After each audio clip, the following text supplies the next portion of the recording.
खबर शामिल करते हैं इस्लामाबाद से। मलिक नदीम की रिपोर्ट के मुताबिक PTI के हिमायत याफ्ता कानून साजों पर मुश्तमिल सनी इत्तेहाद कौंसिल ने पीर को पेशावर हाई कोर्ट के 14 मार्च के हुक्म को चैलेंज किया है, जिस पर पार्टी की मखसूस नशिस्तों से किया गया था। PSC ने अपने फैसले के जरिए PTI की मखसूस नशिस्तें हासिल करने की उम्मीदों पर पानी फेर दिया, क्योंकि इसने इलेक्शन कमीशन ऑफ पाकिस्तान के फैसले को चैलेंज करने वाली SIC की पटिशन को खारिज कर दिया, जिसमें पार्टी को मखसूस नशिस्तें देने से इनकार किया गया था। एडवोकेट फैसल सिद्दीकी ने PTI की हिमायत याफ्ता SIC की जानिब से दरख्वास्त दायर की, जिसमें कहा गया है कि इसलिए इंतहाई एहतराम और इंतहाई आजिज़ी के साथ दुआ की जाती है कि 14 मार्च 2024 को मंजूर किए गए गैर कानूनी फैसले के खिलाफ अपील करने की इजाज़त दी जाए।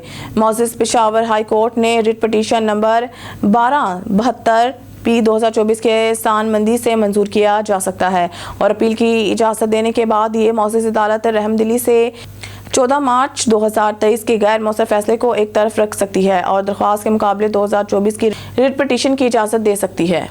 मलिक नदीम की रिपोर्ट के मुताबिक दमिश्क में ईरानी कौंसल खाने पर पीर को होने वाला हमला तकरीबन 6 माह कबल हमास इसराइल जंग के आगाज़ के बाद से गजा के बाहर सबसे ज़्यादा खतरनाक इजाफा हो सकता है। शाम और ईरान ने इसराइल को फ़िज़ाई हमले का जिम्मेदार ठहराया, जिसमें कौंसलर की इमारत को तबाह कर दिया गया, जिसमें मोहम्मद रजा हलाक हो गए। सादी एक टपा ईरान के एलीट रिवॉल्यूशनरी गार्ड में कमांडर और कई दीगर एहलकार बशमूल एक और सीनियर कमांडर मोहम्मद हादी हाजी रहीमी इसराइली हकाम ने इस वाक़े पर कोई तबसरा नहीं किया। ये हमला शाम में इसराइली हमलों के हालिया 10 सिलसिला में ताज़ा तरीन है, जिसमें IRGC और ईरान की हमायत याफ्ता लबनानी अस्करियत पसंद ग्रुप हिज़्बुल्लाह को निशाना बनाया गया था। अब तक हमलों ने लबनान के साथ इसराइल की सरहद पर महीनों से जारी झड़पों के दायरा से बाहर कोई रद्द-ओ-अमल पैदा नहीं किया। ईरान और हिज़्बुल्लाह की क़यादत की तरफ से इसराइली हमलों का जवाब देने के बार-बार धमाकों के बावजूद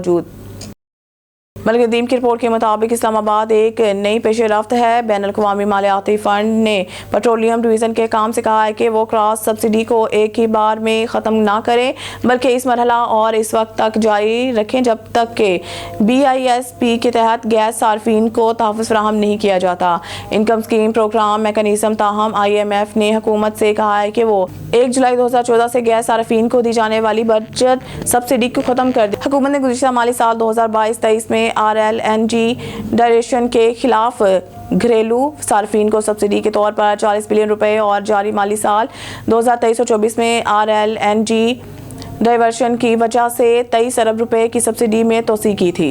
मलिक नदीम की रिपोर्ट के मुताबिक Islamabad capital police high security zone में काले शीशे, गैर नमूना और बगैर नंबर प्लेट्स वाली गाड़ियों और मोटरसाइकिल सवारों के कार्रवाइयाँ के खिलाफ कार्रवाइयाँ अमल में लाई जा रही हैं। अवामुन्नास से गुजारिश है कि ड्यूटी पर मामूर पुलिस अफसरान के साथ ताउन करें। नदीम की रिपोर्ट के मुताबिक IHC के वो 6 जज जिन्होंने एक खत लिखा था जिसमें मुल्क की इंटेलिजेंस सर्विसेज की तरफ से अदालती मामलात में मुदाखलत का इल्ज़ाम लगाया गया था। ऊपर की किताब Justice Sardar Ejaz Ishaq Khan, Justice Saman Rifat Mumtaz, Justice Rifat Imtiaz, Justice Tariq Mahmood Jahangiri. नीचे की किताब Justice Arbab Mohammad Tahir, Justice Mohsin Akhtar Kiyani, Justice Babar Sattar. Supreme Court ने पीर को 6 जजों की तरफ से अदालती कामों में इंटेलिजेंस एजेंसियों की मुदाखलत से मुतालिक लिखे गए खत का अज़ खुद नोटिस लिया।